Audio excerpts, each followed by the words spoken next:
You mentioned immigration. Just very briefly, we have Yanis Varoufakis here in the studio. You may have seen the story by BBC Analysis on what happened in Greece over the last 3 years. Is the Reform Party still in favour of pushbacks in the middle of the channel? We are. So there are two sides to this, of course. Yes, absolutely. Right. Well, let me This video is of the Deputy Leader of Reform UK, Dr. David Bull, debating lefties on national TV. As expected, they all tried to smear him on Reform's immigration policies, even though what he said came across as totally reasonable. No one can come illegally, we'll turn the boats back if we have to, he said. But he also said we will have safe and legal routes for those most in need that we decide to take in. But to the panel, that's not good enough. Left-wing political commentator Yanis Varoufakis goes after him, saying Reform is a misanthropic party that will be breaking international law by turning boats back. But he's a socialist who doesn't even believe in borders. It's either open borders to anyone and everyone, no matter how many millions, criminals and jihadis included, or you're a Nazi, a fascist. That's the view of the left. Well, people are sick of it and they are rebelling all over Europe. The idea that you're a Nazi if you don't want loads of undisclosed men getting on boats and illegally turning up in your country is just insane. And it's just a way for them to smear and discredit anyone who disagrees with them. Another 900 people arrived by boat yesterday, illegally, all taxied here by our lifeboats. We all know they will get to stay. All will be given houses. We have no idea who these people are. We've had enough. The lefties want open borders and will not compromise, so people are now waking up to this madness.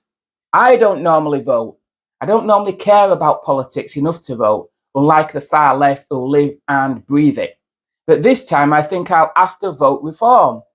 The Tories had their chance and proved utterly incompetent, and Labour and the rest will just encourage more boats. Well done, Dr. David Bull, for not letting them bully you. Take a watch.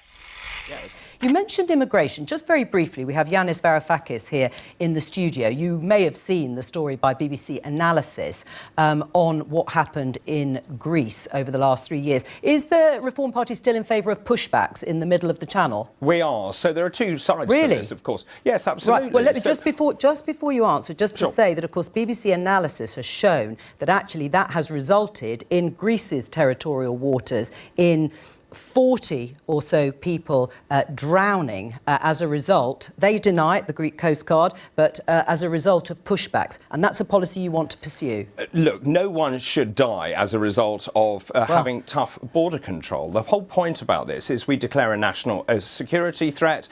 We turn the boats back. We do that in a very humane way, make sure that people get back safely to the country that they came from. But we also, at the same time, we need to open safe and legal routes. We want offshore processing as well. The people who need our help, of course they can come to this country, but at the end of the day we have to send out a very strong message. You cannot just get on a boat and come to this country. That is not acceptable. People need to be taken on in terms of their policies.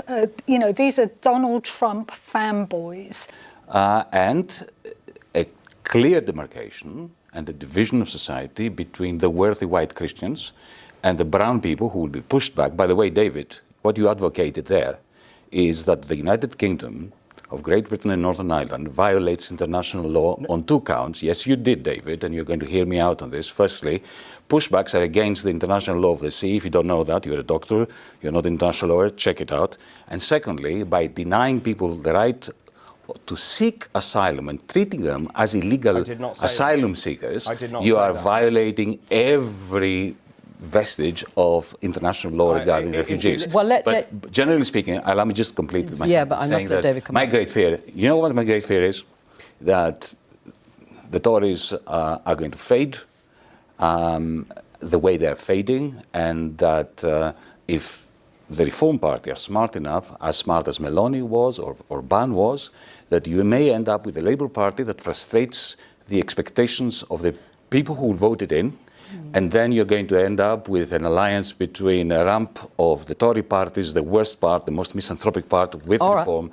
And therefore you are going to end up with a situation like France today, where Le Pen threatens to take over government in France on David? behalf of white supremacists. People in this country are sick and tired of the two main parties. They are two sides of the same grubby coin. Go anywhere in this country and you will see the response we are receiving is extraordinary. And I'm waiting for increased poll ratings when we get the next poll. And just going back to your point, we are absolutely entitled to turn boats back under the UN Convention of 1951 and not. again in 1982. We absolutely are. And I made one other point. No, you're we not. want to You're open violating international we law. want to open safe and legal routes for true asylum seekers, and there's nothing How will you wrong know with that they're true asylum seekers if you don't let them come in? Just briefly, before we move on, Tamandra, listening to this, how much of a threat or an appeal are Reform voters when it comes to Conservatives or Labour thinking, I'm not going to go for the mainstream parties?